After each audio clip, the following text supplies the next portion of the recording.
And late today, the Intelligence Committee in the U.S. House of Representatives voted in favor of releasing a controversial memo crafted by Republicans that alleges anti-Trump bias at the Justice Department. The committee also voted not to release a separate memo crafted by Democrats. The president has 5 days now to review the Republican memo.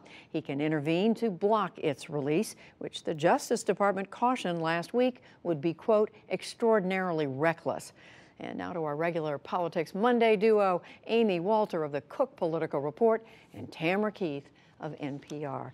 Welcome to both of you. So I was going to start, Tam, by talking about the Andrew McCabe announcement, the fact the #2 person at the FBI has announced he's stepping up his retirement, and there are all sorts of reports and questions about how much pressure he was under to do that. But I first want to ask you about this new information we just got, that the House Intelligence Committee is going to release that classified memo that they put together which alleges bias at Justice. What does this mean? Well, and as you say, the president has 5 days to review this. The White House has said that they're in favor of transparency. This sets up yet another fascinating instance of the Justice Department, or at least parts of the Justice Department, and the White House at odds with each other, and the president potentially making a decision that is against what senior people of the Justice Department would want.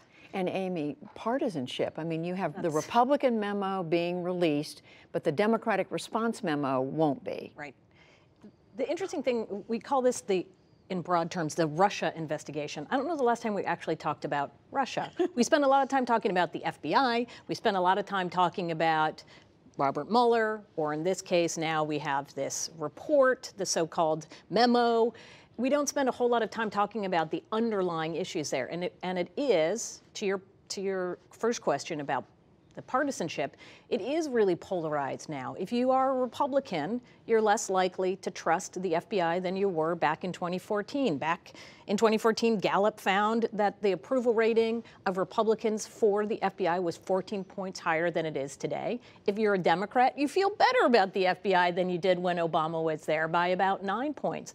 So what we're seeing happen on Capitol Hill is also happening with voters. They're picking their sides, picking their lane, and what we're going to find, ultimately, if there ever is an answer to the question about what happened in the Russia investigation, what did Russia actually do or not do, voters are already now preconditioned to either trust or distrust the source. Yeah, and let me just add some numbers to that, because why not? Our recent PBS NewsHour and NPR poll found that 72% of Democrats think that the Russia investigation is fair, while only 26% of Republicans think the Russia investigation is fair. A similar breakdown with views of Robert Mueller. So what's happening here, as Amy says, is it is becoming partisan. And, you know, the thing is, Robert Mueller is a Republican, but Republicans don't think that he can be fair. What sort of damage does it do to our institutions to have this kind of partisanship, this kind of divide over whether people trust these institutions to do the jobs they are asked to do?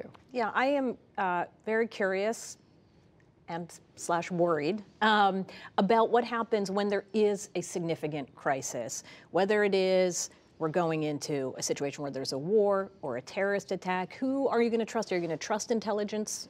Are you going to trust the president? Are you going to trust the media?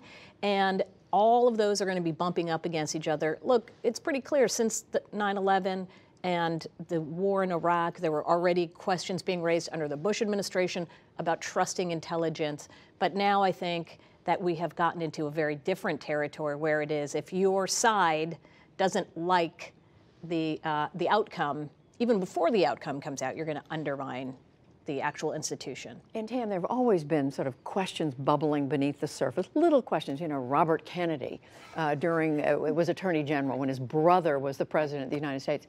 But those have been fairly low level. It just seems to have exploded now into the open. Well, there are direct attacks coming from the President of the United States against people like Andrew McCabe, who is this deputy director of the FBI who's now out.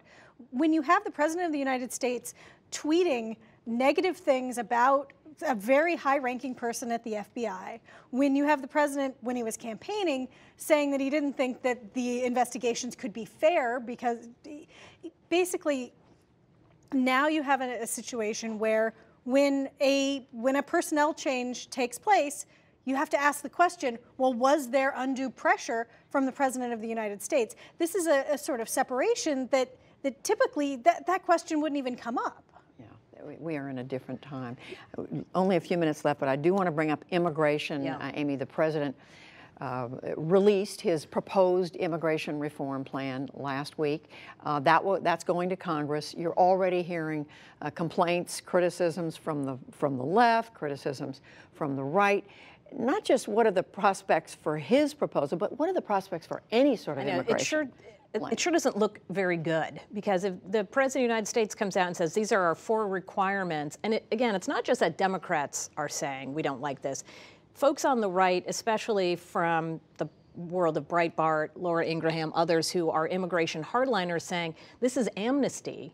That is a very difficult position for Republicans to be in. This is the challenge, I think, right now for Republicans, which is if you want to do something to support the DACA recipients, you need the president to be leading on this issue.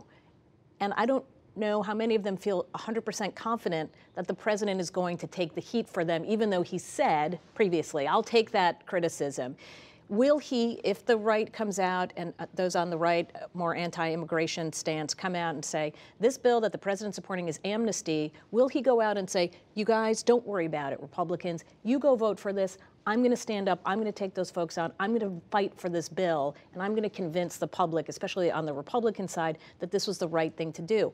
If I were a Republican member of Congress, I would not be confident that he would do that for me and that he could change his mind at any moment in this process. Yeah, meanwhile, Democrats are not saying, thank you, President Trump, so very much for this amazing compromise that you've offered.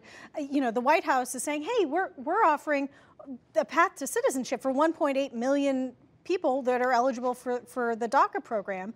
Right. And Democrats are saying, you are using these people as pawns so that you can change a legal immigration system that has been in place for something like 50 years.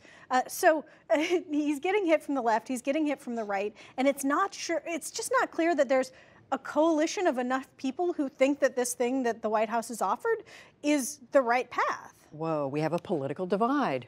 What do you know? Surprise, surprise. Tamara Keith, Amy Walter, Politics Monday. We thank you both. You're welcome.